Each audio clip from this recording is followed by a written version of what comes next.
Just like that, the odds of a July rate cut have gone up.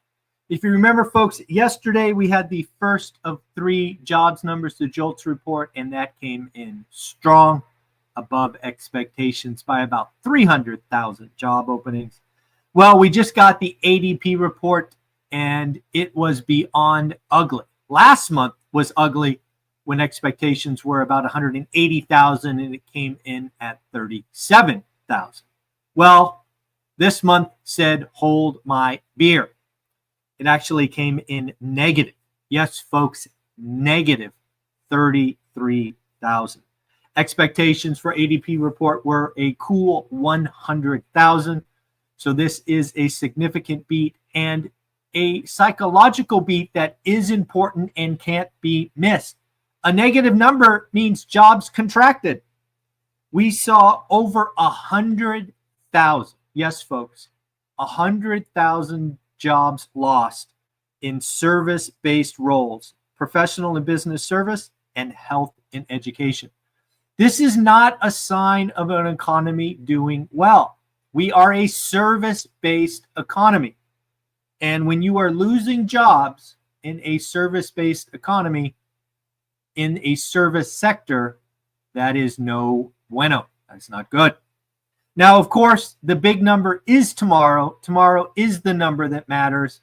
If this number also comes in negative, and perhaps we see the unemployment rate go from 4.2 to 4.4, you better bet your bottom dollar a July rate cut will at least be on the table. So again, at this point, we are 1 for 2. If you want rate cuts, you got a negative ADP report. However, you got a very positive JOLTS report. We will know more tomorrow morning. We will certainly be talking about it on our live show. In addition to service sector, it does feel like smaller companies were losing more jobs than big companies. This makes sense. Smaller companies were directly impacted by the tariffs. They don't have the balance sheet or borrowing capacity. This is all very, very logical for what is going on in the jobs market. Tomorrow is important.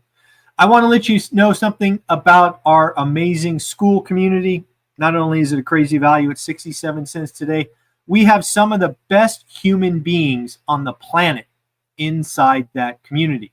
You probably have heard already that Mark, the financial firefighter, has agreed to sponsor 20 folks first month, so you can try before you commit.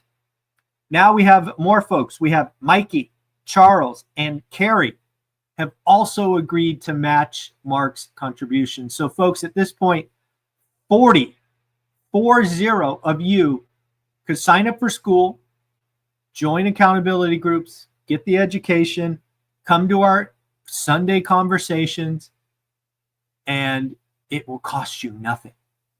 It will cost you nothing. You will join a wealth building community of over 400 folks. All you have to do, follow the financial firefighter, tag him, let him know that you joined. I will validate with him, and you will have a month free. The only thing I would tell you to do if you're going to do this is introduce yourself, interact, be a good contributor. The school community is amazing once you are active. If you were just a fly on the wall, consuming content, watching replays, it's worth $20. Let's not get it twisted. But if you're going to get a maximum return, be active. Introduce yourself. Watch the community give you a big warm hug, and you will be around other wealth builders. So I want to thank not only Mark, but now Mikey, Charles, and Carrie. It means the world to me that you guys volunteered and said, "Hey, I want to match. I want to do what Mark's doing." That is pretty cool, and I thank you for that. So if you want to join school, there'll be a link in the description below. You can search for one rental at a time on school. Go get it. Let's talk about what Jerome Powell was once again speaking yesterday. He said the Fed would have cut already if not for tariffs. Obviously, Jerome Powell has been very clear. He expects inflation numbers the next 2 months to be ugly, ugly, ugly. We shall see next week. I think it's Tuesday, might be Wednesday. We will get the CPI reading, followed by the PPI reading. So we will know next week. Next up, level of debt is sustainable. He's basically saying you don't have to worry about the 36 trillion. We got you. But the path is not. This is very important. We'll talk about the big, beautiful bill here in a minute. It looks like it's kicked back to the House, which means it passed the Senate. We got Elon Musk threatening to, I don't know, get people out of office if they vote for it. It's going to be a big deal. I mean, the estimates are between $3 and $4 trillion on top of the deficits over a decade. The counter argument to it is, hey, let's grow our way out. You know, I am not going to pick a battle on this. I think the debt is nuts and crazy. But yeah, we will talk about the big, beautiful bill in a minute because I got a great Instagram post from Taylor from Life Goal Investments, our Monday Wall Street expert. So we'll just cheat and take his homework and tell you what he had to say yesterday. Back to Jerome Powell. We see gradual cooling in the labor market. Hello, did you see the negative number this morning? That was ugly. And interesting, Jerome Powell said this. I had it starred in my notes. I won't take a July rate cut off the table. Wow. Is Jerome Powell bending to pressure? Is Jerome Powell bending to pressure from Christopher Waller or Michelle Bowman? I don't know. I think in fairness, Jerome Powell has always said every meeting is a quote-unquote live meeting. A live meeting means all things are on the table. So I don't know if he's bending to pressure, but I did not expect Jerome Powell to say won't take July rate cuts off the table. That was pretty interesting. I don't know if you're a fan of M2 or the money supply. The M2 money supply is often seen by many, many folks in the who study economics as the clearest indication to inflation. More dollars, money pitter grow burr, inflation follows. Well, folks, it looks like the M2 money supply is once again growing, setting records. It is up 4.5% year on year to a record, nearly $22 trillion. When you look at where it is up in commercial bank lending. Looks like lending is picked up.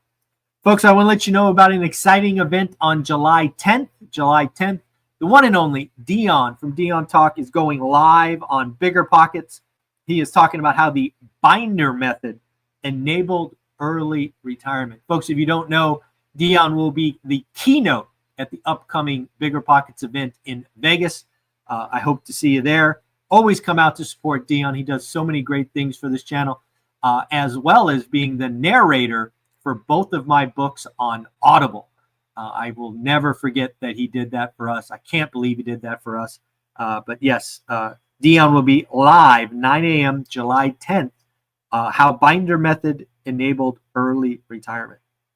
Let's talk about Taylor from Life Goal Investments. He did a quick 60-second summary. He talked about the 4 winners and the 4 losers of the big, beautiful bill. Again, this is his summary. If you don't like it, tell him. I'm just giving you the data. Let's do one by one. So we'll go winner, loser, winner, loser. Number 1,